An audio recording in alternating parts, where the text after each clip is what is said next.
फरीदाबाद की cyber police station ने बहुत ही बढ़िया काम करते हुए एक बहुत बड़ा खुलासा करा है। पुलिस के पास ये कंप्लेंट आई थी कि शाही एक्सपोर्ट जो कि एक बहुत बड़ी मैन्युफैक्चरिंग और एक्सपोर्ट हाउस है यहाँ का गारमेंट्स का, उनके साथ एक फर्जीवाड़ा हुआ है जिसमें उस कंपनी के द्वारा जो एक्सपोर्ट करा जाता है, जो भी एक्सपोर्ट होता है उसमें सरकार एक्सपोर्ट को प्रमोट करने के लिए कुछ बेनिफिट्स प्रोवाइड करती है, जिसको हम बोला जाता है ROSCTL। तो ये जो होते हैं ये बेसिकली आप जब एक्सपोर्ट करते हैं 10 रुपये का, तो उसमें सरकार आपको 10% या 1% का रिबेट देती है, जो आपको खाते में वापस आता है एज अ लाइसेंस।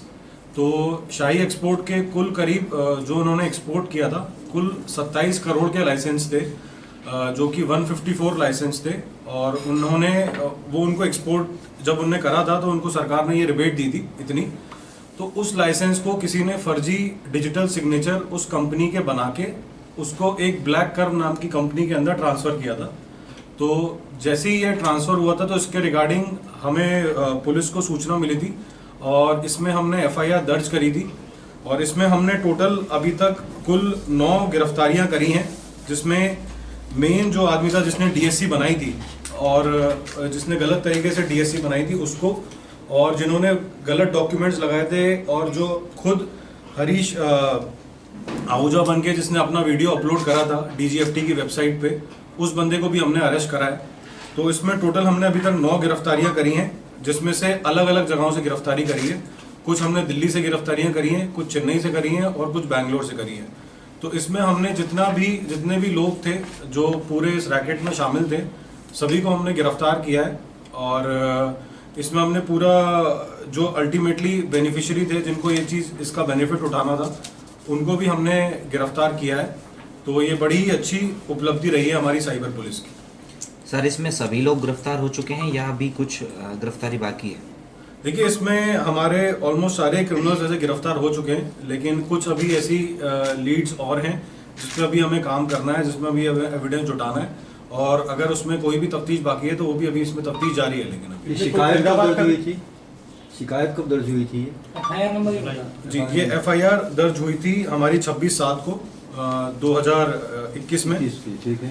एंड ये जो इंसिडेंट हुआ था जब ये ट्रांसफर हुए थे, वो हुआ था दिसंबर के महीने में 2020 में। तो ये जो आरोपी है, ये हमारे साइबर पुलिस स्टेशन सेक्टर 31 थाने में दर्ज हुआ था। FIR नंबर है? FIR number 251। सर, ये जो आरोपी है ये कहाँ के रहने वाले हैं सारे के सारे, उनका क्या लिंक है इस सारी चीज़ से? देखिए, इसमें जो आरोपी हैं वो दिल्ली के रहने वाले थे, काफ़ी सारे 3-4 आरोपी दिल्ली के रहने वाले थे जिनने फर्जी DSC बनाई थी। जो उसमें कुछ आरोपी ऐसे थे, 3 आरोपी जिनको हमने महाराष्ट्र से भी गिरफ्तार किया है, जिन्होंने फर्जी कंपनी बनाई थी जिसके अंदर वो लाइसेंस जो थे ट्रांसफ़र हुए थे। और इसमें 2 आरोपी ऐसे हैं जिनको हमने, एक आरोपी चेन्नई से गिरफ्तार किया है और एक दिल्ली से, जो अल्टीमेटली बेनिफिशियरी थे। अगर उनको ये लाइसेंस मिल जाते तो वो उसका यूज़ कर पाते। तो इनकी प्रोफाइल लिंक क्या थे इनके?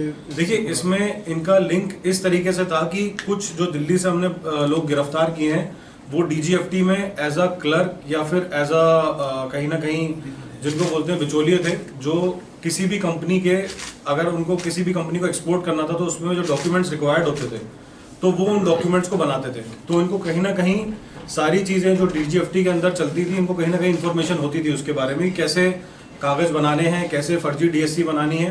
तो ये सारी चीज़ें उनको, क्योंकि उनका 10 से 15 साल का एक्सपीरियंस था, तो उनको नॉलेज थी।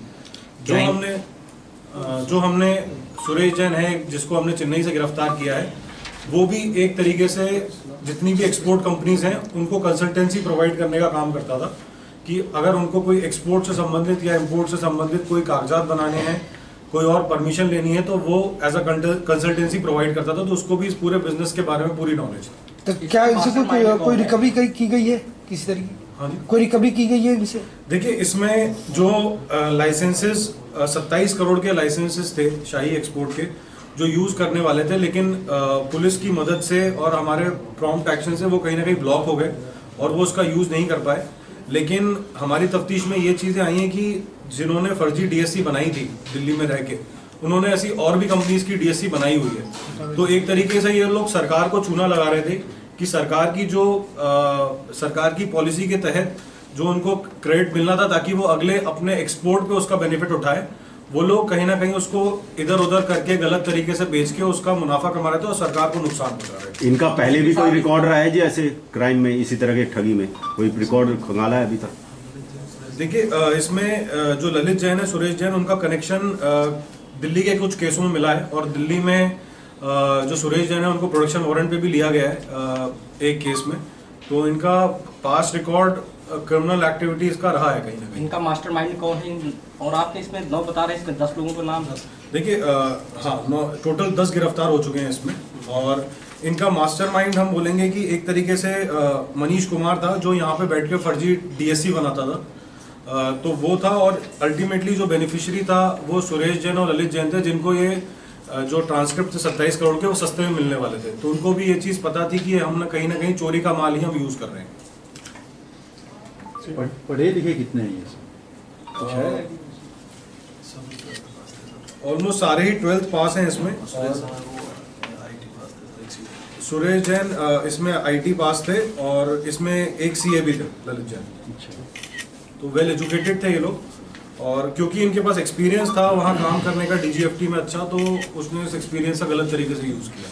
जो इनके जो लाइसेंस ऐसे आपने ब्लॉक करा दिए, तो क्या इस कंपनी को वापस मिल जाएंगे या उनका क्या मतलब किस तरीके से? देखिए वो प्रोसेस डीजीएफटी का है, तो वो बेस्ड ऑन हमारी इन्वेस्टिगेशन और हमारी क्या इसमें कंक्लूजन निकलता है उसके हिसाब से डीजीएफटी उस पर एक डिसीजन लेगा। तो वो उनके डिपार्टमेंट का रहेगा, बट हमारे हिसाब से वो शायद वापस करेंगे। गिरफ्तारी कैसे हुई? का कोई बानी से भी संपर्क है, कोई रिलेशन में है कोई इनका कोई? देखिए ऐसा कोई संपर्क तो स्टैब्लिश नहीं हो पाया है, लेकिन इसमें यह था कि एक प्रोसेस होता है जिसमें आप एज अ कंपनी ओनर आप अपना वीडियो अपलोड करते हो।